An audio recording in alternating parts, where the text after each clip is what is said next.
And we're going to hit record on the hoo-ha here. Here we go. We got audio. Let's see. You are turned up to the proper levels. Thank goodness for that. Yeah. And yeah, there we go. Okay, we're good. Let's do this. Okay. Begins in 3, 2, 1. Whoa. Why did that just jump? Okay, the software's being weird. All right, here we go. Begins in 3, 2, 1. Coming up on TMS, Feelin' 21. Dentists. Furious 7 did good. George R.R. doing something else. Nice. David Lynch is out. Play-Doh, the movie. Major spoilers. V for video games. We hope. Your voicemails and more on this episode of The Morning Stream. Today's secret ingredient is Scallop! Mushrooms! Crab! cheese, squash, Duck! Catfish! Potatoes! Buffalo! Chocolate! Coconut! Pizza dough! Hamburger! I hate duds.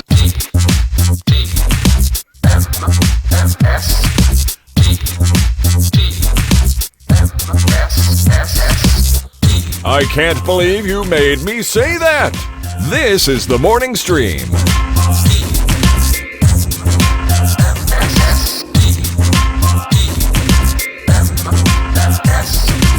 Good morning, everybody. Welcome back to TMS, the Morning Stream. It's good to be back. We're here. We're doing it. Brian Ibbett over there. How you doing? Yes, hello.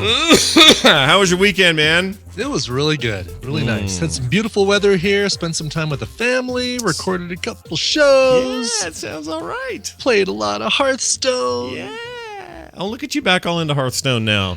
Yeah, here's the thing. It's like I pick a game and I kind of just really focus on achieving a certain thing in that game. And don't worry, I'm not done with Battle Pets, and I'm certainly not done with Heroes of the Storm. Battle Pets, I'll probably need to come back to pretty soon, because my goal in that is the Celestial Tournament. Yeah. Once I beat the Celestial Tournament, bam, done. Okay. I can move on to the Any next chance to get back on that shitball island is a good day indeed. I know, exactly. It's like, oh, maybe I take a break before I head back to the Isle of Thunder, or Isle of, what was it? Was it Isle of Thunder, I think. Yeah. Is that it? Wait. Thunder Isle. There was Isle... the other Isle as well that had the crap. Pandaria. Isle of Giants was the other one. Is that right? Island. Oh, it's gonna irritate me to no end if I don't know the name of this. It is the Isle of Thunder. Timeless Isle. That's the other thing. Timeless Isle is the other one where you had the That's where your Celestial Tournament is. Oh, really? Isle. Oh, yeah. It's that I thought it was big at courtyard thing. The Isle of Thunder. No. It's that big courtyard with whenever you walk by it, there's always some like giant creature out there. Yeah. That's not the Isle of Thunder. No, that is your Timeless Isle. That is your place we thought was rad for about a week and then hated forever. Oh, okay. But for you, for doing that, that's a good reason to go out there, though. That's fine.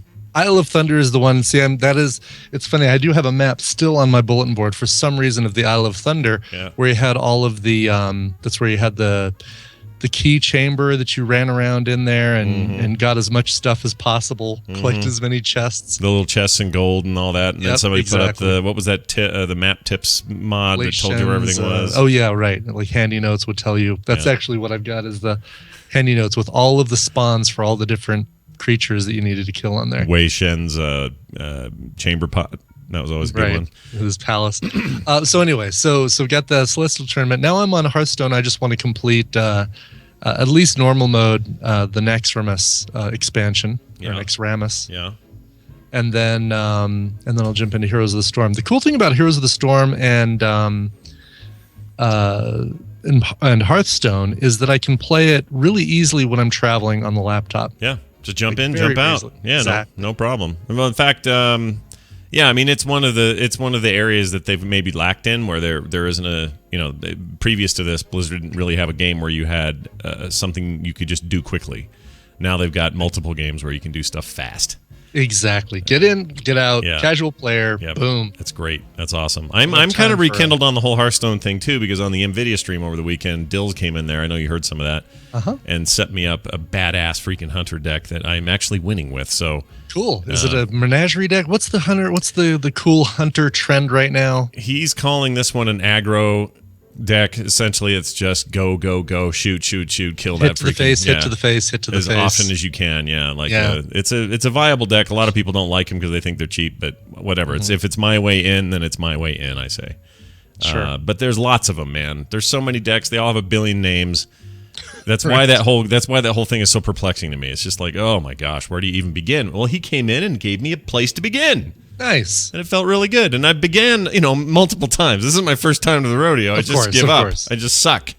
But now, I won like 4 out of 5 games the other day. So Very nice. Yeah. Prior to this week, or last week, I should say, I had maybe played 3 games since BlizzCon. And that was playing a lot of Gnomes versus Goblins with Mark and Nicole and Tristan and everybody there, and just having a blast with that, and then watching, with you and Tom hanging out and watching the championships, which were great. that was way fun. Can't wait to do that again. That'll be good. Yeah, that is something I'm looking forward to. I'm bringing my kids. Have I Sorry. mentioned that? My kids are going this year to BlizzCon with us. We're taking Carter and Nick, and they're stoked about it. Nick is he's a little budding Hearthstone player, so he's got all kinds of desires to watch that live tournament stuff, and Awesome. Should be a lot of fun, Tristan wants to go again, and me and Tom and Tristan will be hanging out doing the F5 to try and buy tickets on the day they go on sale. So yeah, I always have this. That's the other thing. I got to do that this time for the kids. Oh crap! Yeah. I didn't even think about Yeah. that. But yeah, Well, but then it's since always Nicole and Mark aren't going, we do have one slot for our 4-pack that we always try and get 4. yeah. So That's true. As you get closer to the time, this is what happens to me. I'm supposed to get press access every year, right? And I always have. It's no problem. Get it for the course. instance, expected. But they press guy, always, sure. those guys always wait until like 3 days before the event. right. And it scares the hell out of me because hotel is paid for, flights are happening, everything's happening. And there's nothing I can do to get out of it. And if suddenly it was like, this year we're not giving press, there'd be nothing I could do about it. I just have to hope somebody will let me borrow their pass for the day or Right. whatever. But anyway, it'll all work out. All right. I want to give a quick thanks to somebody. Speaking of tickets, Anthony Feliciano. I hope I'm saying that last name right. Donated a ticket to Nerdtacular. He bought one, couldn't use it, didn't want to see it go to waste, and donated it for somebody to win. And we have a winner for said ticket. And that winner is Eric M., and he's going to Nerdtacular because of the generosity of Anthony Feliciano. Very cool. Congratulations, Eric M. And sorry, Anthony Feliciano. We'll catch up with you in 2016. Yeah, we'd love brother. to see, we'd always like to see you. So if we see you somewhere else, that'd be great, buddy. Anyway, it's super nice. So I just wanted to give him a little shout out. Also, happy birthday to my daughter. She turned 21 yesterday. She can now legally do things. Vote. Well, she could have done that at 18. Oh, yeah, that's right. She can be tried as an adult. She Oh, can no, be that was tr- 18 that was also. 18 also, yeah. She can get insurance. That's God, 25. What is it that she can do at 21? Well, 25 is insurance, right? That's all insurance time is 25. She can rent a car at 25 as well. You can rent a car at 25, so she's still in between that. 21, if I could just think of the things that if she wanted to, she could do. I asked her the other day, I said, so are you tempted? Do you want to just go to Vegas? What do you want to do? She goes, well, she wants to go to Vegas so she gets carded all the time. She thinks that sounds like fun because she wants because she looks very young. She doesn't look 21. There's no way that she won't get carded. So she'd get carded constantly by people just checking on her in the casino. So that's one thing. And I said, well, what do you want to do over there? She goes, I might throw a few nickels in the thing or quarter. I'm like, I don't think they have nickels anymore, babe. I think it's all quarters or higher or credit cards. Technically, it's pennies. I mean, they have penny slots, but That's true. But one spin is like 150 pennies. Yeah, it's terrible, that whole idea. I miss you got to go to Wendover or freaking Mesquite to get the old school. Mesquite, yeah. Yeah. Well, they have you go downtown and they've even got the machines that actually drop coins. Oh, right. From the unit itself, so it's like ting ting ting ting ting ting. Old days, man. Yes, and then they've got the wet wipes right next to it because who knows what the other person was touching before they picked up all that money. Yep, don't let that fool you. There was some dirty hobo there 5 minutes before you got there. Anyway, and I said, well, what about, she goes, Dad, I don't want to drink. I'm fine. I said, oh, okay. No, I'm not trying to say anything. You're 21. You're an adult. You can do whatever you want. Dad, stop it. Everything's fine. Anyway. Does her husband drink, or is he? Nope. They're drinkless. They're dry. Dry as a bone, those two. Wow.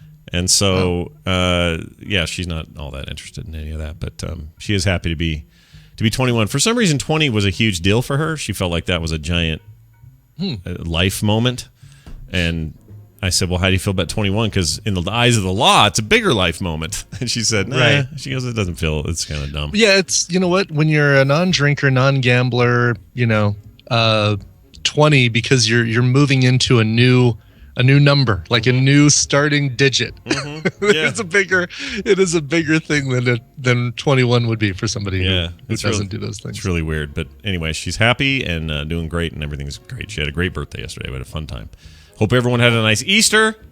I guess that's it. I don't have anything else. It's all just like, hey, what's going on, everybody? Good weekend. Had some fun. Oh, Film Sack this weekend was fantastic. Oh, that was a blast. Terrible movie. The Great movie time. was unpleasant and not fun to watch, but the Film Sack always makes a bad movie better. I agree with that.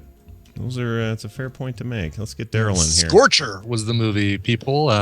Yeah. And the only reason we'd recommend you see it is for Film Sack. Otherwise, stay as far away from that piece of poo as possible. Yeah, here's a taste right here.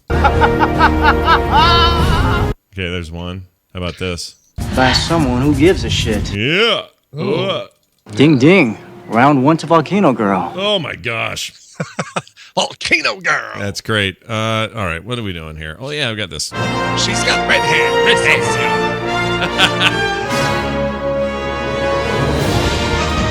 It's Stump a Trek Nerd. It's brought to you by A brand new fantasy tabletop RPG from Shades of Vengeance, Era Liars. Adventuring is too dangerous, not to mention unsanitary. Get the citizens to pay you for fictional tales of your adventures instead. All of the perks of being an adventurer with none of the danger. This game is on Kickstarter now and needs your support. So visit tinyurl.com/liars-kick. That's tinyurl.com/LYRES-kick for a great new game. Yes. By the way, Tetsume in the chat room says he grew up in Utah County, saying Utah is very weird. No. Utah County is very weird. That's a very important thing to note, because if you live here, you'll know what I mean. There's a very distinct divide from the point of the mountain south versus north, which is Salt Lake, Ogden, and all that. Very different worlds. Utah County, yes. Very weird. Not very weird. Whatever. They're just really conservative.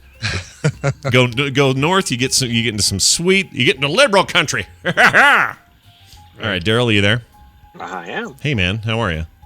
Good. Good. It's good to hear your voice. It's like a beacon in the night. Mm-hmm. Daryl, what is up with Mother Nature? What's up with Mother Nature? I don't know. It's going on there. It's weird. You can't fool her. Nope. I know that from Can't. butter commercials, margarine commercials. That's right. Oh, that's right. You can't, can you? Hey, has anybody seen that HBO documentary, The Jinx? Because I did. Have you seen that?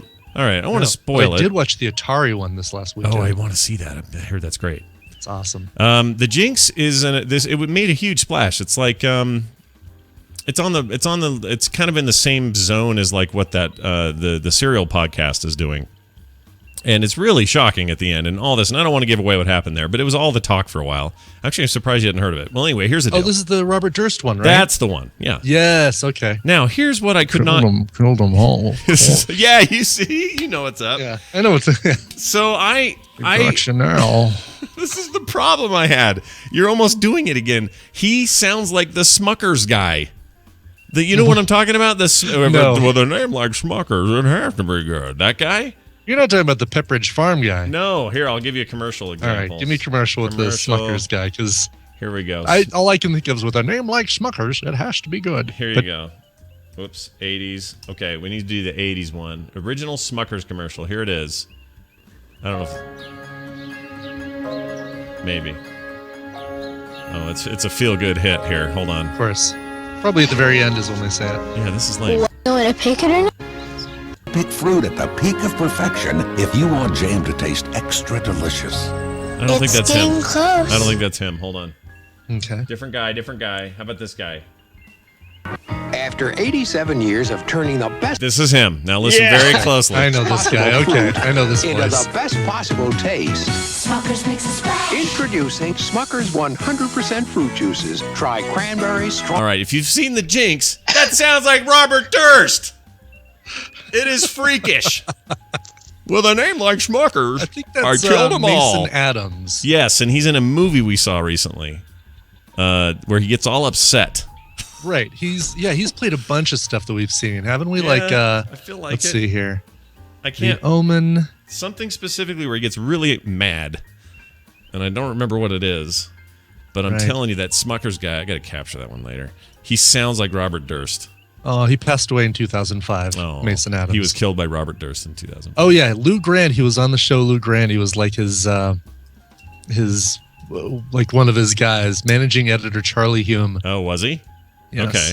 All right. Well, there you have it. I like Well, that a guy. name like yeah, totally. With a name yeah. like Smuckers, I killed them all. All right. Daryl? Sorry. Kicks. And he also did the Kicks commercials, Yeah. and Dentine commercials, and Swanson commercials. He had an amazing voice. Really crazy I'll voice bet we've got a. I'm sure there's like a demo reel somewhere. of that guy. Yeah.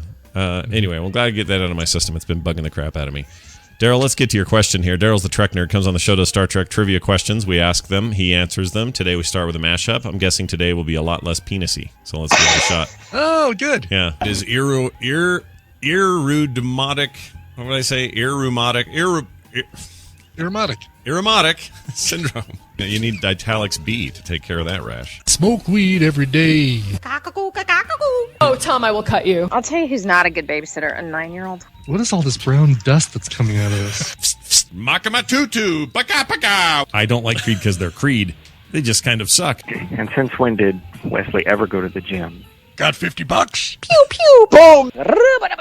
It really is all over the map, though, isn't it? It really is. Wow.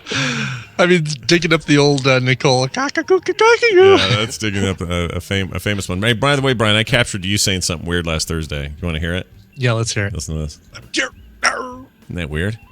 Let me play it again. Really? Yeah, I'll play it again. What's the context for that? I don't know. I don't know what you were Really? saying or what happened. I really don't know. When you were editing it, you didn't hear what was before. No, I don't. Well, I don't remember what I capped it from, but it was something in the middle of the show, and the way you said it, I still don't know. I don't know what it is. Like Teddy Pendergrass or something. Yeah. I've got a couple really sensitive areas up in around where I've got some exposed root. The new health and fitness section. All right.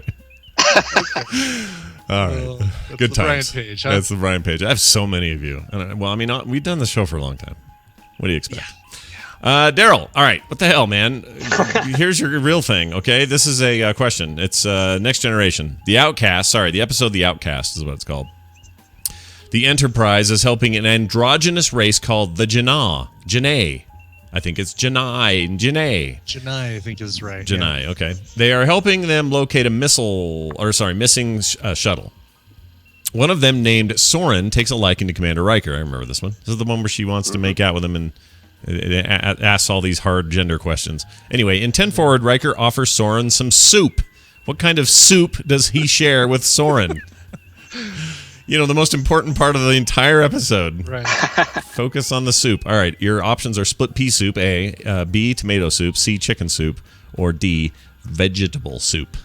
Split pea, tomato, chicken, or vegetable. No chowder, huh? Nope, no chowder. Is that considered a soup, or is it considered its own? Is it considered a chowder? It's usually one of the soups of the day. Like if you go someplace and they have a soup of the day, sometimes it's clam chowder. So I'd say it's a soup. Very first Google autocomplete for that is chowder. I started writing and it says, is chowder a soup? So it's obviously been asked before. Let's find out. Yeah, it does seem like a good question because it might be considered a stew or something. Goop.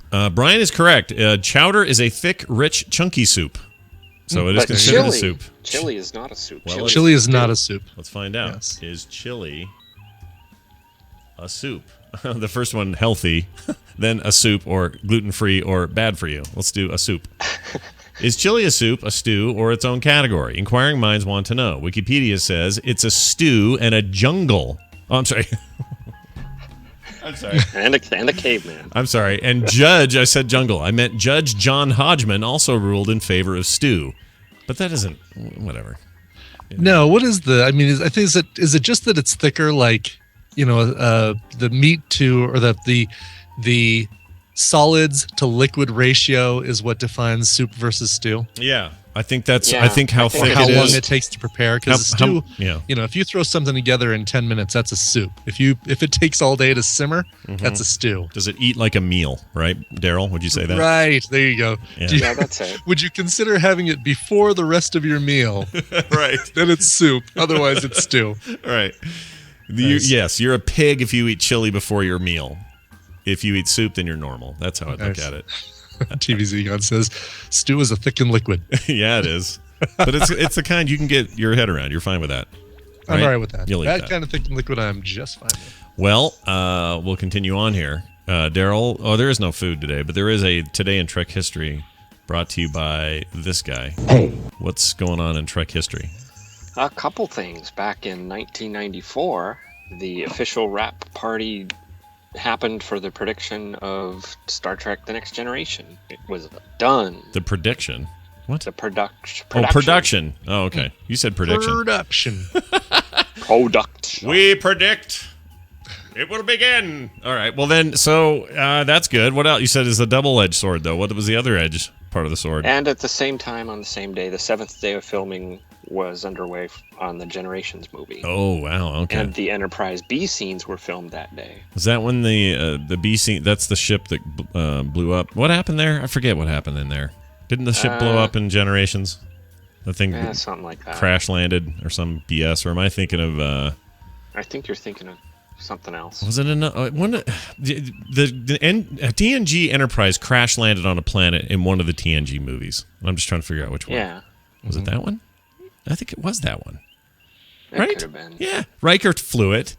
It the saucer section crashed into the planet, right? And almost everyone died, but then didn't die.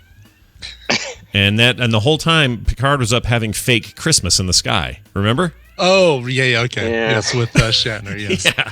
He's fake up there. Christmas in the sky. sky. He's having fake Christmas and section. Riding horses and chopping wood with Shatner. That's when they were looking for Spot. Yeah, Spot. The happy ending.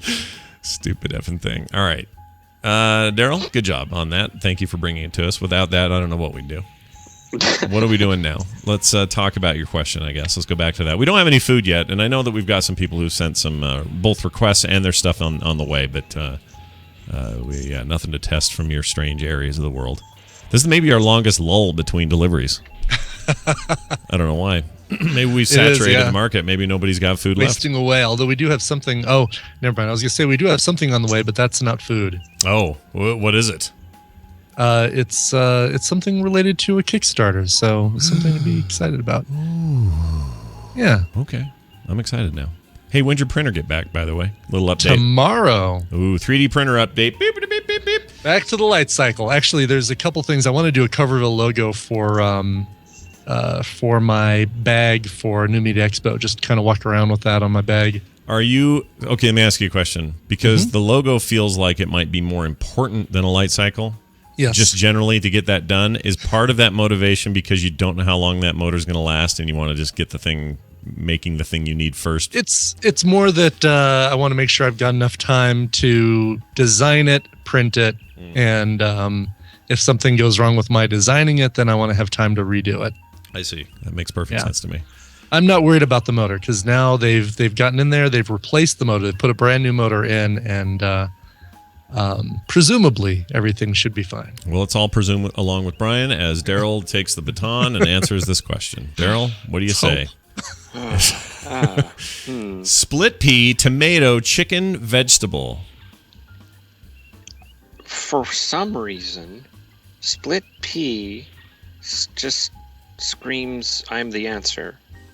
Hey, by the way, maybe it's its hearty green color. Could be. I've told you about my friend in high school who could split his pee between two urinals. Have I told you guys about that? That guy was amazing. I don't think so. Yeah, so he could do this. And this is school urinals, so they were kind of far apart. I don't know why they would be that way in schools, but ours were anyway. He could do this on command. You'd say, "All right, dude, show us," and he would stand between two urinals kind of bold-legged, and he would pee. And there was always a little bit of time at the beginning where he you know, probably peeing on the wall. Yeah, a little bit. but he had to do some kind of maneuver. I don't know what he did. But it would then create two distinct, perfectly formed streams of pee that would go to two different urinals on the left and the right of the guy. So kind of like how the Enterprise fires. Yeah, kind of. Kind of like that. Right. Kind of like that. I just always thought that was, and others would try it. I never did. Pinched in his cells. Right. What they do in Star Trek. Yeah, you got Geordi down there going. Twist in his Poor cells. Poor Ice Worm. He's just gritting his teeth. Yeah, he's like, I can't use any of these. But he would do this, and then others would try it, right? Because they thought, well, we should be able to do this, and nobody else could pull it off ever. Yeah, I think he's on his way to some sort of kidney stone or something doing that business. I'm sure it's not, but a urologist he's causing some pressure where there doesn't need to be pressure. Right? Is there a crowd of kids in the bathroom all trying that at the same time, peeing all over the floor? No, but he would get a crowd kind of watching. Like it would be like after a big class would end and like midday where everyone has to pee. There'd be a good number of people in there and be like, stand back. I won't say his real name, but we'll say, stand back, Jeff's got to pee. And everybody would like, oh, in awe, just watching this guy split his pee streams. Can we get him to perform this at Nerdtacular? No, I don't even know where he is now. Set up a couple buckets. He's probably a urologist. Take a bow. Wash your hands. He's probably a urethra expert now or something. Who knows what that guy's doing. Exactly.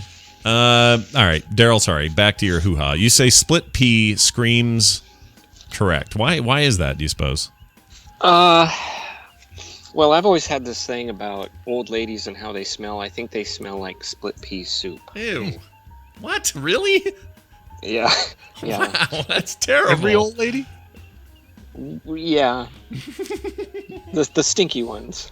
Or just the stinky ones, then. Yeah. All right. If your old lady stinks, it's because of the split pea. She's going to smell like split pea soup.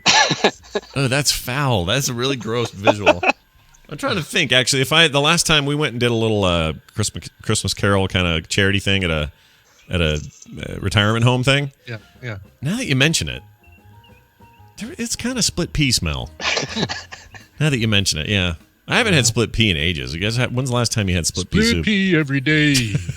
I've had split pea soup within the last 6 months. Did you?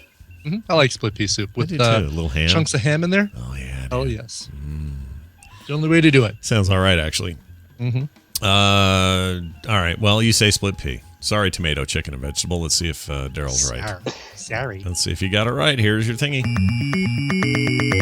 Congratulations. Yeah, well done. You're a winner. He and Soren of some split pea soup. He says that he had his father's recipe programmed into replicators. Here's a clip from that all going down. What is it? Split pea soup. It's my father's recipe. I had it programmed into the replicators. Well? Unusual, but I think I like it. It's very healthy. Helps to keep you warm on cold Alaskan nights. We prefer to stay warm by sleeping with a friend. I see. Oh, hey, that's where it starts. Is split pea, hold on, pea soup healthy, it says. Because he just said it was healthy, so we're going to find out. Sure. The advantages of split pea soup, according to the healthyeating.sfgate.com, are... Oh, no, wait, let's see what Live Strong says. Let's see what testicle cancer has to say here. All right, here we go. The ham probably... High in fiber. Oh, that's good. That's good for you, right? Says, of course, split pea soup is good for you. No, I'm not doing any steroids. Helps with weight control. Source of minerals. Very filling, so you don't eat a ton. And you people think you're an old lady. All right, great. Perfect. Wow, That's what interesting. you want. Yeah. Daryl, good job. You've done it. I smell another perfect week coming. It smells like split pea soup. Daryl is the... and yes. old ladies. Go ahead, And before we get to Daryl asking us a question, here's an interesting factoid. Twinkies were invented on this day. Daryl, can you guess the year? Whoa. 1930. That's exactly right. What? You knew that? No. Oh. But if I'm going to ask Daryl a year question, it's a pretty safe bet that that's going to be the year. Yeah. Did you see that here recently? Let's see. They revealed what the actual ingredients are in Twinkies. This was up till Nessie. The Twinkie, created during the Depression. Oh my gosh. It's a Depression food. Yeah, because they were sending real food overseas to the bars. Yeah, exactly. Our bars at wars, eh? We can't afford real ingredients, see? So we're going to use these packing material to make a tasty treat for the kids. Come here, Belly. Eat a Twinkie, you little piece of shit. Okay, so here's how it went. The Twinkie was created during the Depression, contains 39 ingredients. One of those ingredients is a preservative, sorbic acid. Sorbic acid is an ingredient I see in many packaging, blah, blah, blah, blah. This one doesn't give me a list. I don't like sites that don't give me a list. All right, so screw you guys. Here we go. Twinkies on how stuff works. It includes... How do Twinkies work? Twinkies, how do they work? What's the deal? All right. Daryl is the Trek nerd on Twitter. He's also at This Week in Trek at thisweekintrek.com and the Grumpy Cast. And Daryl will now share with us a thing of something. What is it? What do you got? 39 ingredients? I doubt that. Well, I mean, most everything has at least that, right? Like you could say, well, I don't know. Why? Yeah, we got to find a list. Flour, water, preservative, foam, and that's it. Foam, yeah, foam. What else do you need? Foam, fire retardant foam is in there. I still have that 10-year-old, now it's like 12 years old Twinkie that I left out and is now hard as it's a stone. It's an absolute stone, but if you looked at it, you'd say, "Oh, that's a Twinkie," and you'd feel like you could eat it and it'd be all spongy. But it's hard as a rock, completely preserved, didn't decay at all. 12 years out in the open, I still have it. 12 years of Twinkie. There was a bagel you put in the backyard once. Whatever happened to that? That thing got eaten by birds. Oh, okay. And that thing will, at least biodegrade. But this Twinkie, no way. It's seriously as hard as any rock that I have. Wow. All the rocks that I have, it's like those. I've compared them to all my rocks. They're like my rocks, my stones. All right, Daryl. What do you got? Rejected Star Trek episode title or actual video game. Okay. I like these a lot. This is a fun one. Tongue of the Fat Man. Tongue of the Fat Man. There's no way a game called Tongue of the Fat Man. Really? I can't. It's funny. I can't picture it being either a video game or a rejected Trek episode title. But it seems like between the two. Mm-hmm. I mean, there's some weird Japanese stuff in the world that comes out and says. See, that's the thing. It's like Katamari Damacy. Roll a sticky ball could have been the name of that game, right? Right. Sticky ball roller time. So maybe it's too obvious. Maybe it's right. It could be like a little a descending shooter kind of thing where you've got food and you're on the tongue of the fat man. You got to shoot all the fast food as it approaches the bottom. Yeah, I feel like we take a risk and say video game because it feels so not one that I feel like it must be because Daryl's dorking with us. I don't know. Tongue of the fat man.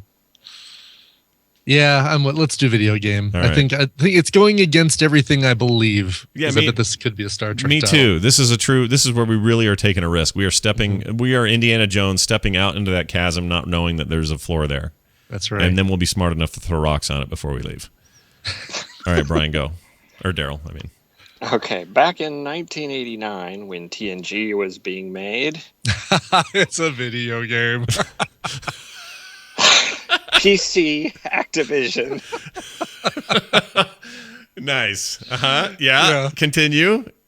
And that's all I have. All right. I know how this right turn works. That's right. Television highlights of the news of yesteryear. It's the news brought to you by The Boop Show. Scott, what's on tap today? Oh, it'll be gaming news and commentary and good times. If you haven't checked out that show yet, I recommend that you might, because if you like video games, it's maybe one of my new favorite things to do. I really enjoy it. Right up there with TMS and FilmSack and the best shows on the network. I'm right here. Well, it's over at frogpants.com/boop, BOOP. And you can subscribe various ways and enjoy it, and I think you'll like it. It's one of my favorite things, so please do check it out. Watch Boop every day. Yeah, watch Boop every day. All right, where's our news? Oh, here we go. Very Hollywood-centric news today. Furious 7, which is that new Fast and Furious film there, broke box office records with an insane opening weekend. Sure. Who owns that one? Who got that in the draft?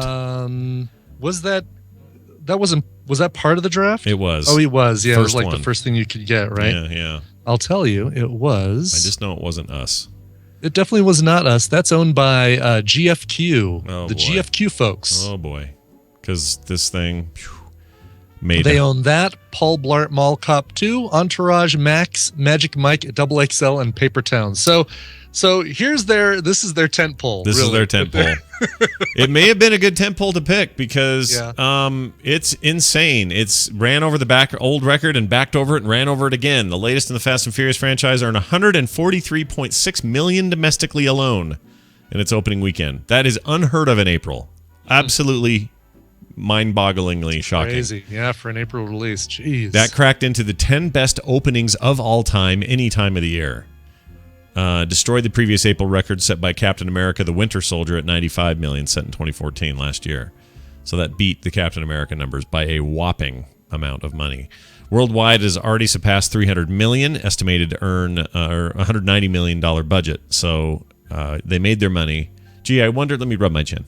I wonder if there'll be another one of these movies. You think maybe? I don't know. There's also there's some statistics going around that 75% of ticket buyers for this movie are African American in the States. And I don't know why that sounds significant, but apparently it is. That's a big number for Black American moviegoers, and I don't know why. Why is that? Because I don't know. It's not like it's. I don't know. It's not like I don't even know what to think about those numbers or why that's even significant. Maybe it isn't at all. But what is that increase in stuff? And also, who's keeping those numbers? Is it the zit-faced kid at the movie theater going, white guy, black guy, Asian guy? Right, he's got a little tick pad, like he's chick. Indeterminate. I think Arab guy, I guess. I don't know. Maybe Mexican, maybe or Eastern Indian. I'll put a question mark there. Hey, boss, can we add a brown guy to this? Yeah, I don't know. But that's pretty crazy. Fast and Furious 6 opened with over $97 million in 2013. I wonder how much of this was the death of Paul Walker. I don't know. Because he's in it, He's all up in this thing. Right, of course, yeah. Well, good job, Furious 7. May your box office luck continue well into the summer, I guess. Yeah. Or not. Are you have any interest in seeing it? Yeah, I want to see. I've only seen one and Tokyo Drift. Okay. And I've never seen the rest, so we have an interest. The family and I have decided. Oh, that's right. You were talking about doing the binge. It's so stupid. Marathon. Yeah. How stupid are we, really? It's such a dumb idea. But we're thinking about watching them top to bottom. We'll start with the original, work our way all the way through. I remember really liking Tokyo Drift. I thought that was great. Mm-hmm. And are any of them streaming? I don't think so. Maybe. But I've been told that the others, recent ones, like 5 through 6 or 4 through 6, are really fun, like really well-made action movies. And a lot of people are saying that about this. Actually, let's see what Rotten Tomatoes says this morning. Just curious. Yeah, none of them are streaming, except for the 1955 The Fast and the Furious, starring John Ireland and Dorothy Malone. Oh, it's a hell of a film. Great picture. Yes. Here you go. Furious 7, 83% on Rotten Tomatoes. That's a pretty good rating. Wow. Yeah. Yeah, that's great. What else came out this weekend? Anything? Yeah. Home, 47%. That's the animated deal. Yeah. Get Hard, 29. That was 2 weeks ago, wasn't it? Oh, was it? Oh, this is just top box office. Sorry. In theaters, opening. Here we go. Here's openings. It's doing next week's openings. Yeah. It's got the... I don't know how it works then. Let's see here. Does it show? Oh, release date. No, it really doesn't. It just only shows what's. Huh. Yeah, that's weird. I don't know why they do it that way. It's hard to tell what just came out. Well, anyway. What it was up against. That is some mean numbers, man. Good luck to them, I guess, and good job, I suppose. And for sure. 83% is really good. This week brings The Longest Ride, Danny Collins, Ex Machina, Clouds of Sils Maria, and Lost River. Ooh, the Ex Machina thing. Stay home and watch TV. That Ex Machina is supposed to be awesome. Really? Yeah. Oh, it's got an 89%. Yeah. It's supposed to be real good. It's a science fiction thing. It looks amazing. I want to see it. Oh, look at that. Alicia Vikander, Oscar Isaac. Yeah, there are two people from Star Wars in it. The new Star Wars movie. That's cool. Yeah. I like the... Oh, yeah. I have seen this. You've seen the trailer? I've seen the trailer, yeah. It's cool, right? It does look really cool. When do we know when they've really, truly become more human? Right, exactly. Yeah, Alex Garland is the director, and he did 28 Days Later, and... Our robots are human. And Sunshine. What do we do about screenwriter for Sunshine. Oh, yeah, screenwriter, that's right. Human robots. George R.R. Martin has developed or is developing an HBO series, another one, not just the Game of the Thrones. Oh, good, because we're hoping he was going to finally find something to do. Yeah, he needs to be. Yeah, he's not busy enough. Let's give him a distraction, people. He's doing well something. Done. He's doing a series called Captain Cosmos. Here's the tip, folks. Don't get too attached to Captain Cosmos because he dies 3 minutes into the first episode. I love the theory that everything he ever wrote or will write has people dying left and right. A new television series called Captain Cosmos about a visionary young writer creates a science fiction series and tells stories no one else will dare tell. That's the name. That's the theory there. Okay. That's according to Entertainment Weekly. In 2013, as Game of Thrones was the cusp of becoming the most watched TV program in HBO's history, Martin inked a 2-year development deal with the cable network to create this new series. While he spent most of his time on the new book, he's also been working on this idea for Captain Cosmos. According to the EW, the series will take place, quote, at the dawn of the age of TV in 1949. Interesting. That sounds fun. It does sound great. HBO doesn't just sign off on crap, so I'm in, I think. So they need an actor to play a young writer who creates a science fiction TV series. I'm 1949. Oh, you know what? They're setting it in the year I love, so bring it on, man. Wow. I wasn't alive then, folks. You don't have to call me old. I just like the 40s. I wasn't born till much later. Get off my lawn. Yeah, damn it. Piece of garbage. Yeah. Hanging out with Tina's folks this weekend. They came over for Easter. Yeah. And I love her parents. Her parents are great. Yeah. Really funny. But her mom really hasn't figured out Facebook yet, and she's put personal letters to people on Facebook and put her phone number and all that stuff in public. Sure. Her dad tells these great stories, but he talks so slowly that for him to get through a story, man, it takes forever. Yeah, like when that's an interesting point, because if you're I was working at the hospital, and he does maybe sound a little bit like Hank Hill now that I do the impersonation of him. And we had a guy who came in, and his name was Larry Hatfield. Oh my gosh, I love it. And then Connie will interrupt, right? She'll chime in with some part of the story, and no, Connie, that's not what happened. Mm-hmm. Yeah, always correcting her. But it'll even say that slowly. It'll even say that slowly. Yes. Well, this is my response. I'm in love with it. I love it. I love it. I love old people. Fantasy Coin sponsoring the show today. Yes. Fantasy Coin. I want you guys to go to tinyurl.com/fcoin15. Fcoin. Fcoin. Fcoin15. That's a great thing. They're launching a new Kickstarter in April this month. And they're doing some new coins. This stuff is exciting. Now, if you've followed them before, you know that they had this hugely successful Kickstarter that showed a bunch of incredible things for people that were looking for coins to use with their D&D games and their tabletop stuff. Oh, look at that. Show it. Show it. Here's the Dwarven Gold. Oh, my gosh. Look at that. Look how cool that thing is. And it's, we're talking... They're the real deal, man. There's a little octagon. How about the whole... here's the whole bag. Oh, my gosh. I love that crap. It's so cool. So he's doing some Cthulhu stuff. I always order the Cthulhu when I'm in the drive-in at Taco Bell. At the Chipotle? Yeah, the Chipotle Cthulhu. Dwarven Forge Master set. He's also got Waterhelm, Paladin, Goblin, Serpent, Fantasy Kingdom, Sci-Fi, Dragon Scale, Victory Point. Tons of cool stuff. And also those bars like you have. They've got the Dwarven, the Elven, the Cthulhu, and the Elemental. And he's making rupees. We mean... hexagonal glass gems. We don't want Nintendo getting all pissed off. Right. But rupees, man.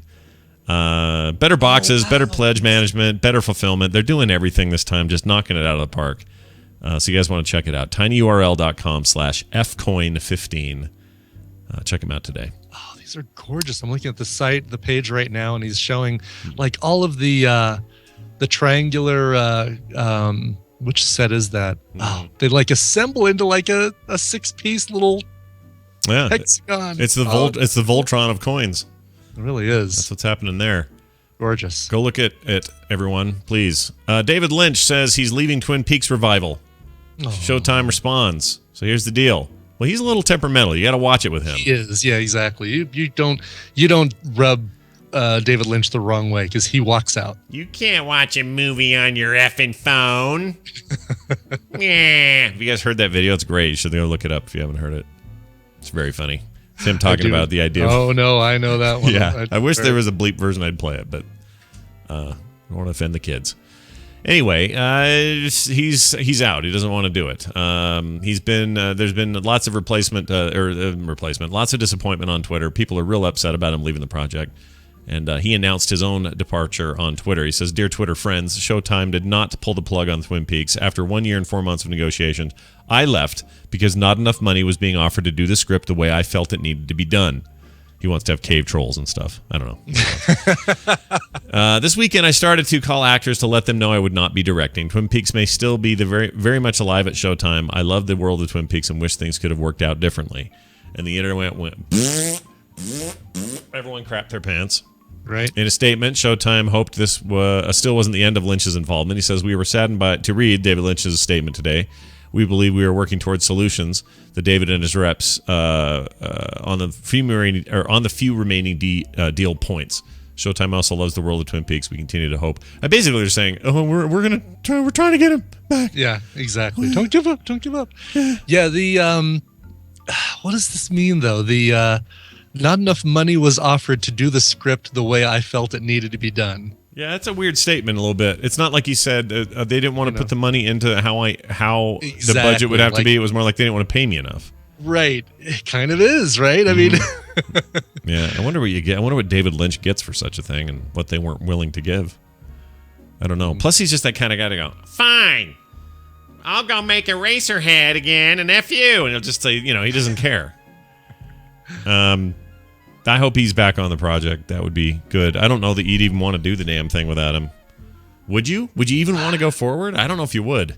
I don't know. That's so... I mean, it's so entrenched in David Lynch. You can. I don't think you can. I think... if you do, it's not going to get near the... Gets lost. Yeah, and you're not going to get near the treatment. Everyone's going to be negative, even if it's not bad. Right. It's just not going to be good. You know what you get if you try to do Twin Peaks without David Lynch? What?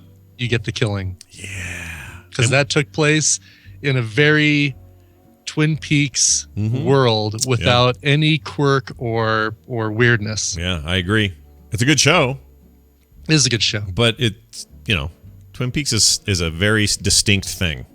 Mm-hmm. You know what you want? Yeah. Twin Peaks is basically, here's what Twin Peaks is. Twin Peaks is The Killing and Northern Exposure having a baby. In a lot of ways, because you got the darkness of it and the mystery and the whatnot, and then you get the weird townspeople bit that you get from Northern Exposure, and together you get the Twin Peaks. In fact, you might say, "Oh, I'm so slow on the draw with this." You might say the whole thing is wrapped in plastic. All right, I was waiting for that. There you go. Finally, in the news here, Fox is planning a Play-Doh movie. Hey, Brian, you looking forward to the Play-Doh movie? Everything is moldable. I mean, they surprised us with Legos, but I felt like Legos at least had Lego dudes, Right, exactly. It's like, how many scenes are going to take place in the Fuzzy Pumper Barbershop? Yeah, maybe all, because what else do they have that matters? Mm-hmm. Let's see, it gets hard and ruins your carpet. Right. Non-toxic. Yeah. That's true. You could eat it. Everything's not toxic. Everything won't kill you. I don't know what else you do, but it says here there was a time when we all looked upon films based on toy products as largely scornful and suspicious, particularly if they didn't immediately lend themselves to narrative ideas. Then came the Lego movie. But again, whatever. Mm-hmm. Hasbro, and who also owns Play-Doh and Fox, are in talks with Paul Feig to direct it. Wow. Paul Feig. Paul Feig. That's a pull, man. That's a huge pull. Yeah, let's see. So he does he's doing Ant-Man. Am I wrong about that? Hold on. That's correct. That is No, I'm sorry. He was hired to do he doesn't say he's doing Ant-Man. I thought he was. So was I. No, he's more on the Melissa McCarthy train with Bridesmaids and The Heat. Yeah, but didn't they? I thought they announced he was doing a big. You know what? You're right. That's all it is. I'm thinking of somebody totally different. I'm thinking of the guy that was hired to do it. Who is doing Ant-Man? Why does Ant-Man say Taken 3? Peyton Reed. Oh, here we go. Peyton Reed's who I'm thinking of. Yep. Yeah. Yeah. And they look a lot alike to me. Oh no, they don't. They look nothing alike. I remember we were surprised because that guy. That's right. It was the Ghostbusters reboot. That's what we were hearing all about. Yes. Right. Oh, Feig. Yes, that's it. Ghostbusters. Yes. Paul Feig. Okay, now it's all coming together. I knew Melissa McCarthy had something to do with that. Anyway, doesn't matter. The point is, they're talking to him about doing it. The company which spearheaded movies based on the Transformers, G.I. Joe, among others, is partnering with Fox to get the squishy clay stuff into some sort of film, and the Bridesmaids director is probably the guy to do it, I suppose. It'd be funny if there was a scene where Melissa McCarthy was in a sink trying to push Play-Doh through her butt. That'd be pretty funny. Do you think Play-Doh would do well if they did have more look how well Lego's done with all these different tie-ins, sure. like the Star Wars sets and the superhero sets and stuff like that. If Play-Doh were able to somehow land those same things, and I know that way back there was a Play-Doh set that had you could just basically stamp out a little Spider-Man and stamp out a little Hulk, but they were little rigid, you know. Yeah, like Play-Doh as Marvel. rigid as Play-Doh is, but it's not like you had, all right, now here's another thing to make his arm, and then you can stick his arm on there in any position, and then you can do this with his, it was like you got what's that kind of cookie? The gingerbread man. You basically got a gingerbread Spider-Man is what you ended up with. Well, look what they have right here. This is actually fairly recent. This came out 2014. So this may answer your question. I'm going to play this. This is like somebody's YouTube video about it, but I'll just play a bit. Hey everyone, Awesome Disney Toys here, and today we're bringing you the Marvel Superhero Adventures playset. Oh. Here's the front of the box. Okay. And here's the back of the box. Here's the back. Hey kids. It's an unboxing. So it is literally a Play-Doh set for Marvel heroes. Look at that. Yeah. So I guess this exists. So yeah. Oh, there you go. It's based on the Superhero Squad stuff. So maybe this is all getting beefed up. Maybe this is happening. Maybe what you're asking is happening now. Maybe they're trying to. Maybe every toy company saw that success of that Lego thing and went, you know what, we really need to do. It's funny though because it still is you're stamping out a gingerbread Spider-Man. I want Wolverine's fist, right? And then you push a little button and Play-Doh squirts out like little claws. Yeah. Yeah, it needs to be more than that. But I guess this is for what it is. This is for this is for very little kids, right? This is not Lego is like if you're 6 and older, Lego's your thing. That's your bomb. Right. And Lego you'll continue playing with up into your adulthood, whereas Play-Doh, I think that does pretty much stop. Like Mark and Nicole's kid, he could eat half of this before he's done with it. Like it skews so much younger. Yeah. I remember a time, I swear that there was Play-Doh that didn't taste bad. And I can't, if someone may have to confirm this, chat room, get on that hunt, but I swear there was a Play-Doh that was flavored better so that when a kid would eat it, it wasn't terrible. I can't remember. Anyway, more on the Play-Doh movie as we know it. I'm sure it's going to be an amazing time for everyone. Let's tell you about our friends at Squarespace.com, where if you want to make a Play-Doh fan site, why, they've got just the tools for you. Responsive designs, great templates, tools you need to sell stuff. Want it to look good on an iPad, no problem. All those sorts of things are there for you if you use Squarespace for your next great website. You can even domain register over there, get a domain. I'm so irritated this morning. I was noticing how many short name domains are just squatted on. Like just people sitting on them. Yeah, of course. I was going to do this one like Phil, FILL.com, for example. I hit that one, and it just hangs forever. Nothing ever comes up. Why? Because someone owns it and isn't doing jack with it. And there are hundreds of them. Most of them have like ads, and it just irritates the crap out of me. But if you want to break that mold, you want to go register a domain, make a great website, go to squarespace.com and get 10% off when you do. When you check out, use the code MORNING for 10% off your account at squarespace.com. We're going to take a break. When we come back, major spoilers. V will be here, I hope. I haven't talked to her, but I think so. And some phone calls. Why the hell not? Brian, you got music for me in the meantime? Why the hell not? Yeah. Yes. How about this one? This is coming from Brandon. Brandon Hatmaker says, "Dear Schnitzel and Bratwurst, I've been a loyal listener to the show since the start." I'm sure that's not how he meant to phrase that, and or how he meant me to say that. "And I've never requested anything. On April 6th, I'm going to turn 27, and I would like for you to play either a cover of Bohemian Rhapsody or a cover of Live and Let Die. Any type of cover will be great. If nothing's available, then the Darius Rucker Chicken Ranch song will be good too. Love the show and keep up the great work. Grow Hobo, Brandon Hatmaker." All right. I love it. I love his I love the fallback to the Chicken Ranch guy. Well, and there's a surprise coming up this week with regards to that. So Okay. just hold on to your butts for that. I'm excited. All right. So how about a cover of Live and Let Die? So Bohemian Rhapsody is a very tough song to cover because it in and of itself contains so many different styles of music, so many different genres, that for somebody to cover it, it's really hard for them to say, all right, our style is this, so we're going to do the whole song in this. And then all of a sudden it's like, well, no, we got to get in heavy guitars for the, so you think you can love me and leave me to die, all that stuff. So anyway, all right, let's just do Live and Let Die and just call it good, okay? All right. Back in 2009, the War Child effort from the UK put out an all-cover album called Heroes, which featured a bunch of different artists, different current artists doing covers of older songs. On that album, they have a cover of the James Bond theme from the movie of the same name. It originally done by Paul McCartney and Wings. Here is Duffy, who I love her voice, doing Live and Let Die.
Funny guy named Super Mr. Potato Head. You can make a funny potato head with me, Super Mr. Potato Head. Shake hands, Mr. Potato Head. You get eyes and ears and funny noses and hands. You can bend in so many poses. You can even make a Mrs. Potato Super Mr. Potato Head. I like you, you funny guy. New Super Mr. Potato Head from Hasbro Preschool. This is outrageous!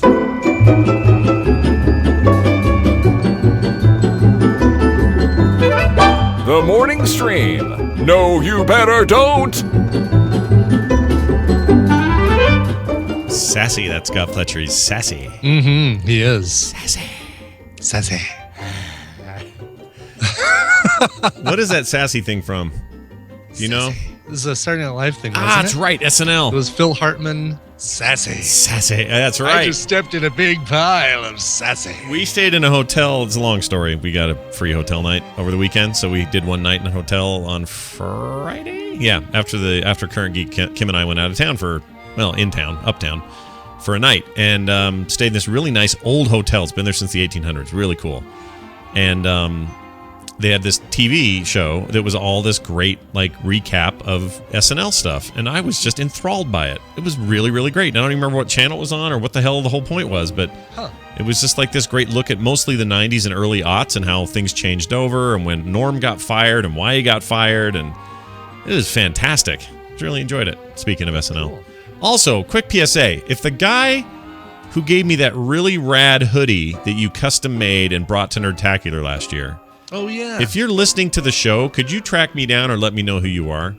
Because I have not said enough about how much I love. That's my favorite hoodie in the world.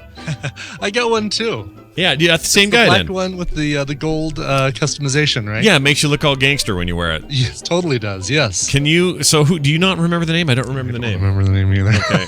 I feel bad because I really want to remember it, and I want to give him credit. I tweeted with him when he gave it to me. So he probably follows us.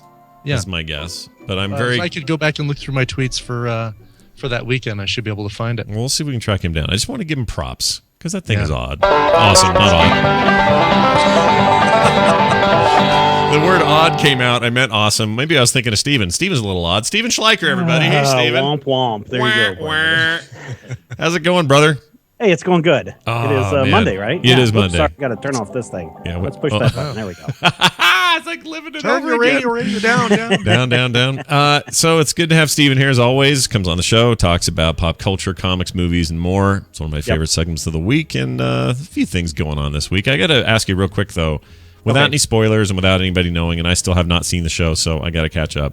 Something happened on The Flash, apparently, and everyone's talking about it. It's all I hear about. Yeah, I can't spoil it. It was a big deal, though, right? There's a bunch of big dealio things happening. That's all I can say without spoiling it, Scott. Was it? Okay. When you sent that over, I added it to our discussion. Oh, no. No. So, at WonderCon, they ran down a bunch of things that are coming up in the rest of the season. And we've got a little top 10 items, things that were kind of revealed for Flash fans going forward. But yes, if you are definitely someone who has not watched the show or is not caught up and do not want to be spoiled, don't read that article over at Major Spoilers called 10 Things We Learned About the Flash television series. Yeah. Because it's got some things to come. Let me give you one. Here's an easy one. Okay, give us an easy one. That's not going to spoil anything for everybody. Great. For people who've been wondering if Mirror Master was going to show up this season as they build the Rogues Gallery, no, he's going to show up in season 2. Oh, all right. Well, that's not a huge So that's not a huge one. If you're wondering why they say Ra's al Ghul or Ra's al Ghul, it depends. If you're someone who's in the inner circle, you say it one way, and if you're everyone else, you say it a different way. Oh, wow. Is that true? Weird. That's what they said. That's why on the Arrow series they bounce back and forth on that. Well, so here's the question. So we basically once you've gotten to a certain level, he pulls you aside and says, "I know what it's pronounced Raish. And welcome. If you tell anybody outside the inner circle, I will kill you." Welcome to level 8. Xenu is the great intergalactic overlord. Okay, here's my question. When WonderCon things happen, or Comic-Con, or wherever, somebody spouts something off in a panel, is that canon now? Like, can you say when it comes from the executive producer's mouth, it's canon. Okay. That's my question, because, in the comics, people will interpret whatever words they want, but when you hear it said out loud and then there's some confusion, you don't know where to go to. So I guess if somebody at a con who is directly in charge of licensed property from the world of DC, in this case Flash, and they say something, I guess you can count that as gospel. Yeah, Batman the Animated Series was always going, what are they saying? Ra's al Ghul. And then it was Christopher Nolan that was Raish. And then that got people confused. And then, of course, you've got people who are speaking the language saying, no, it's pronounced this way. And this is what Andrew Kreisberg said at WonderCon this weekend. Yeah. Well, when it was Christopher Nolan's turn, I pronounced it freak. How did I used to say it? I used to say it different than any of the examples you've given me here. Maybe I should have just called Razzle. it Razzle Ghoul. Razzle Ghoul. Razzle Ghoul. Razzle Ghoul. Got a new line of candy coming out from the Wonka people. Yeah, Liam Neeson. That's how I should have pronounced it. Liam Neeson. There you go. Everyone's been getting it wrong but me. Anyway, well, let's talk about some of the stuff we can talk about. Okay. And again, if you want to be spoiled, majorspoilers.com. That article's there. Yep. It's right check there it out. in the URL, people, so you can't blame us. Tell me about this. These things are a little, they kind of do my head in, but Green Lantern is doing a Star Trek crossover in July. Tell me about that. Poor Daryl, his head is splitting open. Yeah. So the IDW Star Trek series has just wrapped up the Star Trek Planet of the Apes crossover, which was rather interesting. Star Trek has crossed over with Doctor Who, Legion of Superheroes, X-Men from years ago, and this summer they will be crossing over with the Green Lantern Corps in July. Now, is this a sign of IDW just going, hey, we'll do whatever, man? And these other companies are like, all right, as long as it's cheap, we don't care. Like, how does that work? I don't know if it's cheap. I think it's one of those things that it's, hey, this is going to work for us or it's not going to work for us. Yeah. And I think IDW and other companies who've had the Star Trek property before know that, hey, we can cross over into all these universes. It's a win-win for everyone. Star Trek fans are going to grab it. Superhero or whatever ancillary crossover fans are going to pick it up too. So it is kind of a win-win for everyone, especially like with the Boom Studios IDW. They're splitting on that, and I'm sure DC is getting a nice little profit for doing very little work in this series, except probably approving. Yes, this you can use. No, you can't use this kind of thing. Well, that's interesting, just because it seems like it's to their benefit to do this, because a lot of people aren't. IDW is not on everyone's radar. Like it's a thing. It exists, and comic readers know it. But the mainstream, they know DC, they know Marvel, they might know Image, but the rest is kind of a blur. Yeah, they might know Dark Horse. I mean, if we're talking about the big five right now, it's certainly Marvel, DC, Image, Dark Horse, and IDW would be right in there, and maybe even ahead of Dark Horse a lot of times these days. Yeah. Well, I think it's fascinating, and I kind of want to see it. I don't know how you treat Green Lantern in that universe, but I'm kind of want to see it. Well, it takes place in the 23rd century, and the balance of the universe is tested when the Green Lantern Corps power rings come into the possession of a certain Star Trek characters. Whoa. So I wonder who would be, who would have a red lantern, who would have a yellow lantern, who would have a green lantern in that spectrum of colors. Spock would be the most logical. He would probably be like purple or blue or something. He's more hope. Yeah, right? Right. Yeah. Right. More hope. Well, anyway, coming in July, watch for that. Yep. Chances are we're all going to be better for it, I suppose. Sure. Powers. Okay. Have you watched the Powers show? Yeah. It's really kind of bad. It is. Very Here's the bad. thing. It's not terrible story, but the effects are laughable. No, it's bad. Like the production and the direction and the effects. Yeah. Very, very bad. Yeah. I mean, there's this one. You haven't seen it? I haven't seen it. I've got a PlayStation Plus account, but maybe I'm glad I haven't seen it. Ask for your money back. There's this one bit a couple of weeks ago or a couple of episodes ago where a retro girl is going to go fly off. And what she does is she lifts her arms straight up like an action figure does, without the bendable elbows. And it's like you can see them cut out with a pair of scissors around her. And then she just goes up. Really? Much faster than that, but it's so apparent what they're doing. It's bad. Holy crap, it is awful. I only could get through a chunk of the first episode, and I was so disappointed I couldn't. I didn't want to besmirch my memory of Powers, a great series, any further than I had to. It's one of those things right now where I'm sitting there going, well, have I gotten through all of iZombie? Have I gotten caught up with all my other shows? It's like, I'll watch Powers. I'll have, because for you and what you do and for your work, it's almost like you have to. But I feel bad for you because it sucks. It's not so much that. The big disappointment here is this was Sony's chance to say, look, original programming from us can work like it does for Amazon and Hulu and everybody else. But then to give them a pass a little bit. If you look at Amazon's first year, their originals that year. Terrible. Oh, but if you look at some of the things that are on their pilot season right now, it's awful. Oh, well, some of them, yes. Some of it's and some amazing. of the things that have been in pilot season are now on their third season and are still awful. Yeah, that's true. Like that. What was that one? The supernatural one. Oh, shoot. Oh, the guy that's high and sees dead people? No, but that one's bad, too. That one's really bad. Where he talks to ghosts because he's on pot all the time. That's a stupid show. Hemlock Grove, I think. Oh, yeah. That's had a cool premise and everything, but really bad. Wow, it even had Famke Janssen in it, too, right? Sure did. She turned into, she said, I'm out of here, turned into Phoenix and flew out. She was done. Powers has the guy that's in Chappie. Oh, has Chappie in the show. Right. The guy who was in District 10 and all, or District 9, all that stuff. 9, and it's just, I'm sorry, they need to up their skills just a little. I don't know what it is. It's just, it looks like a C movie that's a direct to VHS movie. Well, do you remember Fox when its first year on the air? Everything was shit. Like I feel like Adventures of Bean Baxter or whatever it was. I feel like I gotta give them a year before I make a full judgment, because all of these services went through this. The only one I can think of that really didn't was Netflix, but they also waited forever and they spent a ton of money. But they got House of Cards right. That was their first big, truly original series, and they nailed it.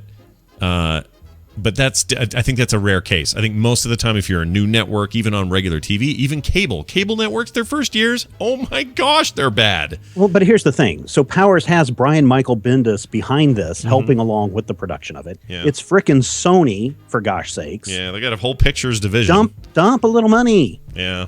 Well, the problem is, I bet the money, where the money's coming from is a problem, because Sony is in this weird position right now. Their film side is doing okay. Yeah. Their TV and electronic side is in the tanker right now. PlayStation 4 doing great, but these are all separate entities under the same umbrella. Some are pirating from the other. Like it's like a weird, such a weird setup. So I don't know what decision has to be made at Sony top level, but somebody needs to say, guys, we have an entire movie division. Pull some cash, talent, whatever from there. Make this count, or else you're just wasting your time, and you're gonna just push everybody. And if they made it a joint production between Sony Pictures and the PlayStation Network, then it would work fine. I'm sure it would. But as it stands right now, this show has gone through 2 different production companies. It was over at Fox, and then I think it was at one other place, USA or NBC or something. Both times it popped and then finally landed at Sony. So I don't know. Needs a bit of work. Yeah, for sure. Needs a bit of work. I hope they can figure it out, because I want too. Sony to succeed in that. I think everybody in that space has so much potential to bring us all these new experiences, but it might be too late to experiment in a way that makes you look bad, because the others are kind of up in their game. Yep. Let's now talk about. The whole point is that Powers is getting a card game. I didn't even bring that up. Yeah. Tabletop game, if you were into that. Oh, really? That was announced at WinterCon this week from IDW Games. Hey, look at that! Not too soured on the. Well, Powers as a book is really great, and if you want to read probably the best volume in the series, read Who Killed Retro Girl, which is what this first season is based on, which is nothing like the comic book. This is one where it's a complete departure from one to the other. At least with the Flash television series, you have references to the comics, and you've got little bits and pieces that follow along faithfully. The Power series and the comic book are as different as night and day. Yeah, it totally makes sense. All right, now I have news that I think someone can go find the clip. Highsmore, maybe if you're bored. I don't know when I said this, and I think it was on this show, but I think I predicted a long time ago there was no way Deadpool came out if it wasn't rated R.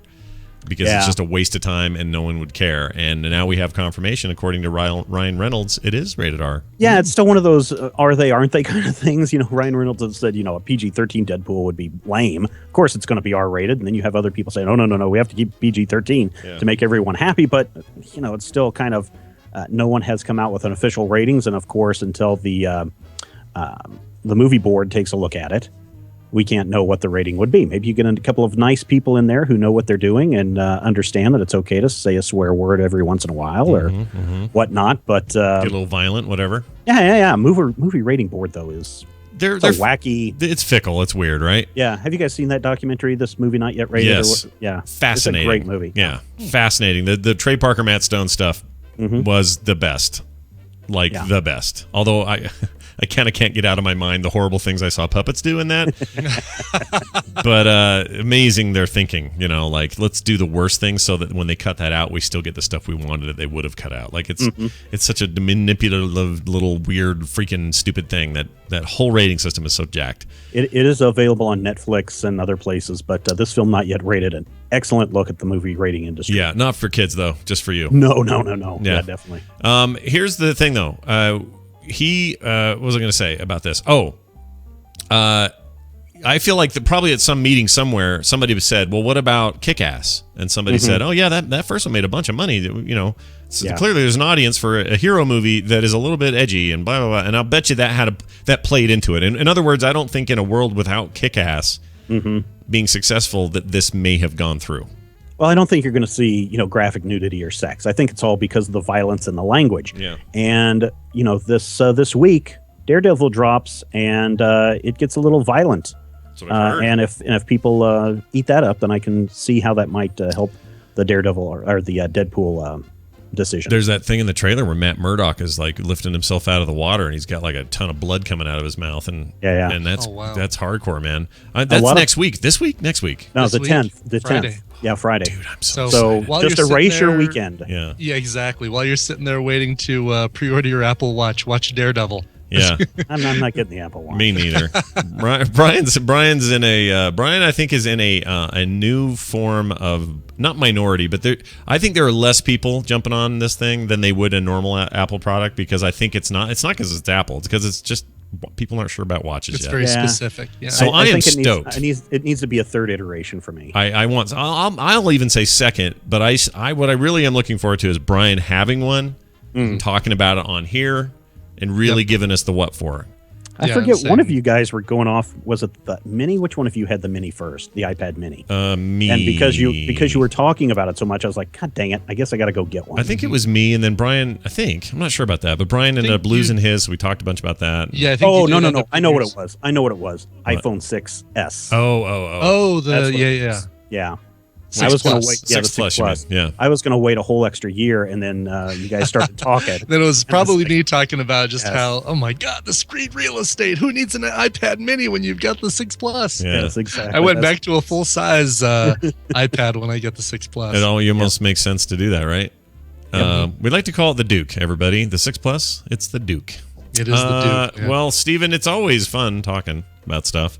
Do you have anything going on right now that you want to mention to the fine folks? No, we're just looking for more people to sign up to become VIPs and support everything that we do over at Major Spoilers. And if you like what we do, then we could use your support. Yes, find great things at majorspoilers.com. Yep. I always say. Major Spoilers on Twitter. Steven, have a great week. We'll see you next time. Hey, talk to you later, guys. Bye now. See you. It's always good talking to Steven. Oh, he really is one of my favorite segments. The dude's pro, man. Knows what he's doing. Knows the flow of good radio, like all that stuff. For sure. Don't give him enough credit. All right. Man, that Steven. Let's bring in a fine lady, that Veronica. Now, good woman, that Veronica. That woman, yeah. She is a fine woman. Sounds derogatory for some reason, but I don't mean it to. But yet somehow it does. All right. Not at all. You don't think? No, I mean we're calling her. She's a good woman, right? Yeah, a good woman.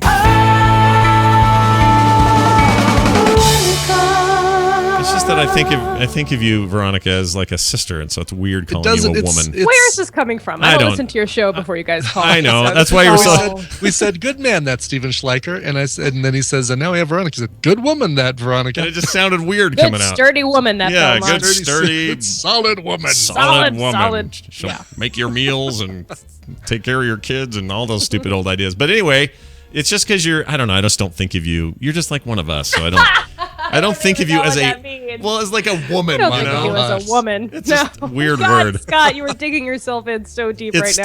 It's too mature sounding. I don't know. I need more fart jokes and hot farts. I am a grown-ass woman, Scott Johnson. All right, grown-ass woman. That I can go with. Grown-ass woman. I like it.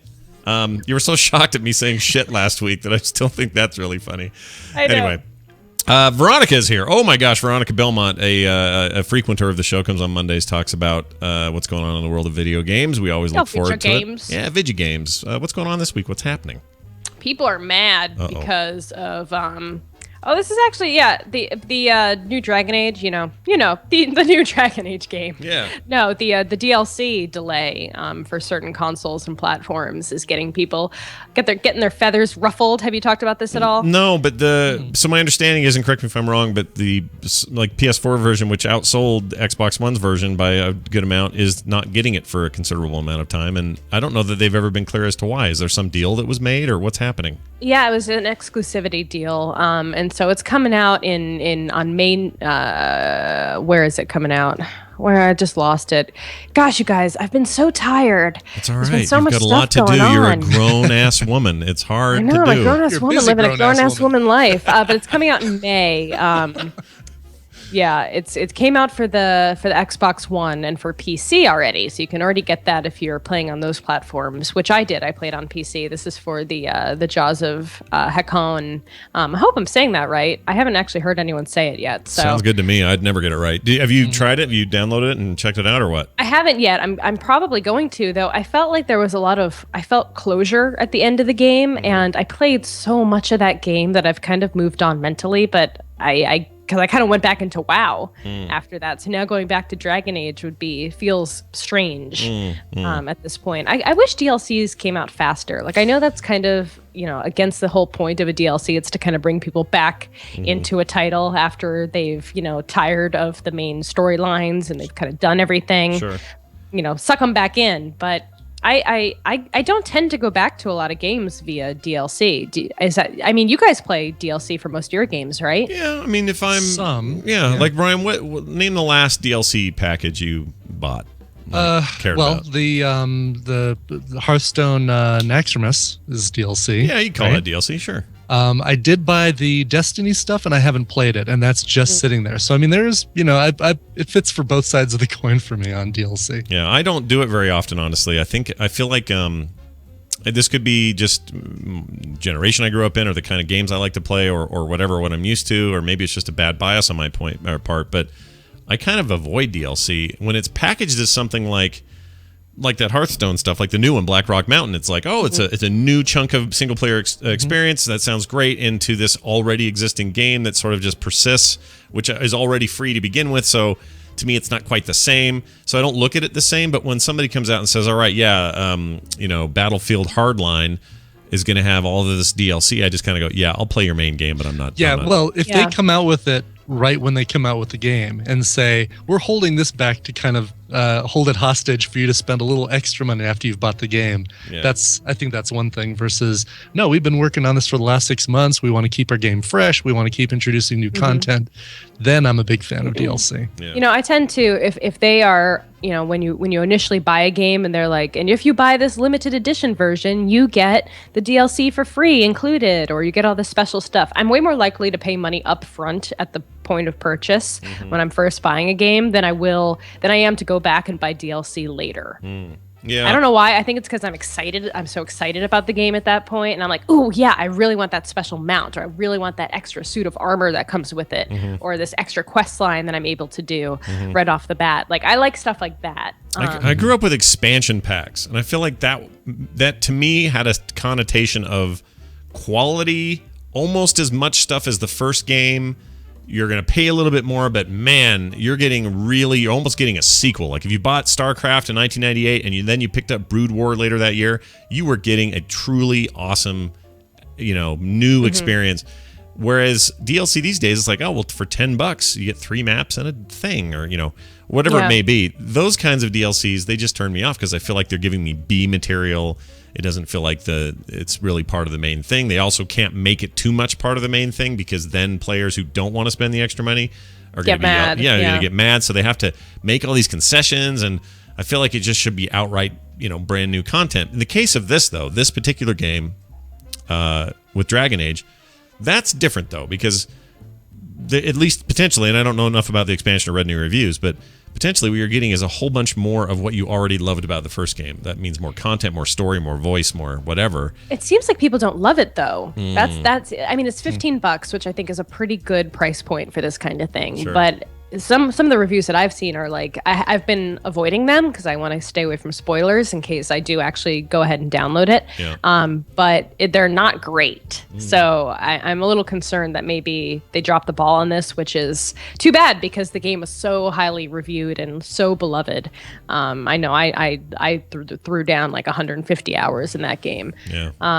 But yeah, I guess I might give it a try. But how do you feel about them doing these exclusive DLC release date kinds of things, where it comes out for Xbox One and PC, but it's not going to be available for download on PlayStation 3, PlayStation 4, or even the 360 until May? Well, it's the problem with it I have is that it's when it bleeds into DLC. So I understand it with like full release of a game. All right, so Microsoft paid to have Titanfall. And that was going to be their game and nobody else's for that first game. That was their exclusive deal. Titanfall 2, multi-platform, everybody gets it. Or timed releases like, I don't know. Trying to think. The Tomb Raider game, the new one. Mm-hmm. That thing's going to come out on Xbox first because they paid to make a deal to do it. And then down the road, you'll get it on other platforms. It's kind of like PC just now getting GTA 5, even though there wasn't really a deal made there. But I'm okay with those. It's when the DLC comes out, we've all gotten the game now. We've all played the game. We all love it. Yeah, everyone loves it now. Then to keep playing that weird game with consumers, I feel like I don't even blame EA as much as I am Microsoft, or in the cases when Sony does it, they all do it. But when they do it, they're kind of saying to us, they're saying to the user, well, I guess they're saying to their base, hey, look what we got for you exclusively. But it doesn't really do anything for those who may be on the fence about whether or not they should buy your console. Like I feel like it just pushes them away and makes them pissed. So I don't like it for DLC especially. And I know Call of Duty's done this for years with their expansion content. Mm-hmm. Xbox first, PlayStation later. Fine. People are kind of used to that one, so we kind of ignore it. But I think it's a bad trend. And to see this keep happening, it's just really annoying. I can't imagine this would make anyone buy a Xbox One over a PlayStation 4 just for DLC. Right, I mean, no one's going to say like, oh, well, I'm going to get the DLC 2 months earlier for Dragon Age for this $15 thing I'm going to buy. I'm definitely getting that console, brah. No, exactly. Right. Because they have to consider the purchase of the game as well in there. And if they've already bought the game, then they're kind of committed to waiting. If they're then they're going to be super pissed. Because like I bought it on PC or whatever it is. I bought it on PlayStation 4. I can't get it for 3 months after everyone else got it. Well, F you, EA. So then it just breeds this more hatred for EA. Like if I were EA, I would just start doing things that don't suck. They're like, put it on my tab, I guess. We're EA. Everybody hates us. But also you guys like our game, so... Put it on our tab, our hate tab.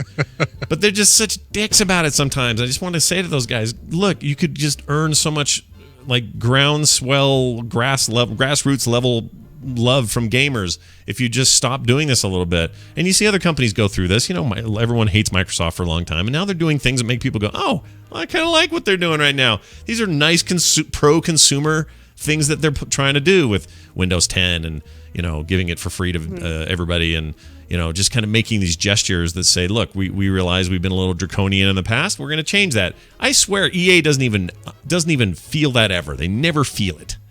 And they have great games. They have big money. They have great games. They make great content. But my gosh, they're just so slow to see like the damage, the long-term erosion to their base. It's just crazy to me. It's true. Anyway, look at me getting all worked up. I like it. I like fiery. Yeah, fiery Scott. Kind of a rare thing. Ladies and gentlemen, it's always fun to talk to our grown-ass woman contributor, Veronica Belmont. That's how you have to introduce me from now on. From now on, that's it.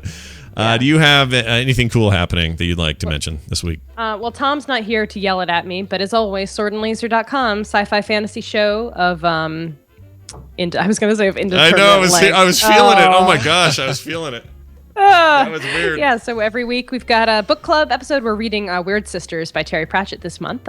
So it's a fun short pick. So if you guys want to hop in with us, discuss the book, listen to the show. We always have great author interviews. It's been wonderful. It's nice to see all this love for Terry Pratchett lately from your show and from other shows I listen to that cover this kind of stuff. And there's some tabletop games coming and just I don't know, big outpouring of like, oh man, he made some really great stuff and he'll be missed. So that's cool. We're all just citizens of Discworld at the end of the day. That's right. Don't forget it. Veronica Belmont, Veronica on Twitter. You all know that. You're all following her. Veronica, have a nice day. We'll see you next time. You too, guys. Bye-bye. Bye now. Bye now. All right, Brian. Very good. Brings us to our next segment. Okay. Where we do some calls. Yay! And here, You called us. I got a and thing you've for left that. us messages. Send and receive email. Well, in this case, they're not emails, they're calls, because I'm trying to get through a bunch. We got a bunch lately. Those calls come to us at 801-471-0462. Let yourself be known. Let yourself be heard. Keep it short. Keep it interesting, and it'll get played on the show. Here you go. Or you can email us, themorningstream@gmail.com. Both your attachments and your emails are welcome. Here's our first call. This is from somebody in South Carolina defending their fair state. So on Thursday, we were hating on people named Chad and saying they can't be president. Well, Scott, this is Chad from South Carolina. Yes, the very same South Carolina you were ripping up on Monday. Oh, you love Wilmington. Everybody freaking loves Wilmington. Wilmington's great. It's barely even on the state of North Carolina. Dawson's hair still blows, yo. That's great. Love that. Don't make a Southern man angry, really. I guess not Chad anyway. Sorry, Chad. Yeah. President Chad of South Carolina. Yeah, I don't know why your call was so quiet, though. I'll boost that up next time. Okay. We got another one here from... Oh, it's just a bad joke. Here you go. Oregon here. On Thursday, during Stump the Trek Nerd, you were discussing the bridge bathroom, and I came up with a truly terrible joke. Why did the android go to the bridge bathroom? To take a data dump.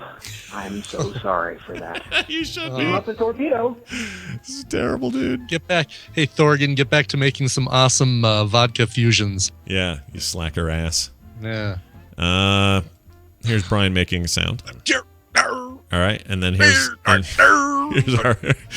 our final call. Oh, I should have played this while Steven was here. Steven, if you're still listening, this is for you, buddy. So check it out. Hey, good morning, Scott, Brian. This is Chris in Philadelphia calling for TMS. Just wanted to let you guys know, as much as you pick on Patrick for his really, really, really comments, you gotta take a look at Mr. Sliker, because him and his yeah is driving me bonkers out here. And you gotta show, give credit where credit is due. He says yeah an awful lot, and you guys never catch him on it. Just wanted to bring it up. God, I love your show, though. Okay. I'm not that cognizant of him saying yeah. I'm unaware. I mean, I can think of that. That sounds like a Steven thing. Yeah. Yeah, like I can hear him saying it. If I said oh, you mean Batman and Robin? Yeah. He could say that. Right. I'll bet he does. Yeah. I'll bet somebody could do a little mashup of Steven's yeahs. Maybe he just really likes Karen O. Yeah, I don't know. Maybe that's the thing. And for a while, I was getting lambasted for my overuse of the word absolutely. Absolutely. Oh, yeah, you got the absolutely's going. That's true. There's an absolutely mix somewhere out there. Somebody's probably got one for me right now. What is it? What am I saying too much, everybody? Tell me, because I have no idea. Well, for a while, it was on the whole. Oh, I was saying that on the whole. Not on the whole. On the whole. On the whole, yeah. On the whole. I'd much rather in the hole. On the whole. Yeah, I did say that a lot. We've all got things. Bottom line is, I say that a lot. Bottom line is, things like that. Bottom line is, yeah. Tom says, wait. Oh, never mind. I thought Tom just texted me something that was from last week. Never mind. Here's a quote of Steven saying what he says all the time. Here you go. Button's passport. Well, that doesn't sound like yeah at all. I know. Boy, if he keeps figuring out a way to bring that up every single time we talk to him. It's unbelievable. Oh! Jeez, why is that playing? Sorry. That's going to do it, everyone. Those are our calls today, and there are no emails because that's all we had. Thank you for being here and listening. If you'd like to submit again, 801-471-0462. Submit to us! Submit. You must submit. TheMorningStream@gmail.com. On the web, we're at frogpants.com/TMS. All our subscription hoo-ha is all right there. So go check that out. 801-4... Did you do that on purpose? I always say hoo-ha, but I can't help it. I know people think... Jester just pointed that out in the chat room that you always say hoo-ha. Oh, really? Yes. I didn't read it. And not 5 seconds later you say it. Oh, and I do say you're not wrong a lot. Yeah. And I say, you know what else I notice I say a lot lately is I say, you know what's up. I say that a lot. Right. He knows what's up. I'll say that. He knows what's up. He knows the score. I really didn't mean to say hoo-ha. I didn't know he said hoo-ha in there. That's funny. That's really funny. I do say hoo-ha quite a bit. I substitute it in for many things. A lot of people think it means vagina, but... Well, not always. Hey, Zeladair, I just wanted to let you know, I did have one more lockup, and I think it was because I turned on screen sharing again. I think we may have found the booger. I think it's screen sharing. I think it was a combination of screen sharing and then where my second screen was plugged. And anyway, you know how stuff, the weird shit is always weird. But I think it was only after Carter set up screen sharing so she could take calls while I was doing the NVIDIA stream over the weekend. And after that, we had our first lockup. First one since last time that I turned it off. So I think that's it. And I haven't had any problems this morning. Zero. No issues. Jeannie says, congrats on saying vagina without singing it. Vagina! I do like doing that, too. Yeah. He's got poked in the vagina. All right, that's it. I guess that's it. Brian, we're on Twitter. Coverville, Scott Johnson, morning stream. And Coverville should be happening this week, regardless of trip and all that. It'll happen this week, won't happen next week. Okay. I don't know what it's going to be this week, but we'll Wednesday when we do the morning show. Yeah, we'll hit that on Wednesday. Everything's fine. I'd hit that. I guess that's it. Let's get the hell out of here. Do you have music to play at the end here? I do. Oh, good. Brian wrote in. What? Not me. Different Brian. There's others. All right. Said, so I'm a bit of a baseball junkie. That should be the first clue that it's not me.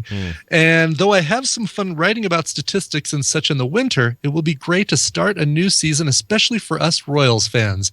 In honor of opening day, I was hoping Brian, great name by the way, Mr. Ibbett, could find a cool Take Me Out to the Ball Game cover. If that doesn't work, maybe a cover of just one of the old-timey songs like Willie, Mickey, and the Duke. Thanks, signed Brian. Nice. Yeah, today's opening day across America. The Rockies, I think, are playing the Brewers, something like that. But we have our own opening day, our home opener, which will be Friday, and I will be downtown for that as I am every year. We don't go for the game. We go for the crowds and the fun and hanging out down there with just massive crowds of people, which seems like something I wouldn't like, but I hate massive crowds. But if there's an energy to it, I get where you're at. There's a really fun energy. Yeah, I get that. So doing that Friday. Cool. So how about a cover of Take Me Out to the Ball Game? This one is performed by Steve Goodman, and it's from his 1994 anthology album called No Big Surprise. Originally done by Jack Norworth, or written by Jack Norworth, performed by Albert von Tilzer. Here it is, Take Me Out to the Ball Game. Excellent. We'll be back tomorrow with a brand new show, I think. Yeah, everything's good for Tuesday. I don't know why there's some confusion about the dentist, but I still think we're having a full week without any change. So good deal, because I've got 10 songs picked out. Yeah, I don't want to screw that up. I like it when you do that kind of thing. 11 songs, actually. Holy shite. Yes. 11 songs! 11 songs. I don't know how it's going to happen, but it's going to happen. Nuke. All right, great. Here it is then. It's Take Me Out to the Ball Game. We'll see you guys tomorrow on a brand new show. Thanks for being here, especially you, chat room. Goodbye, Kat. See ya.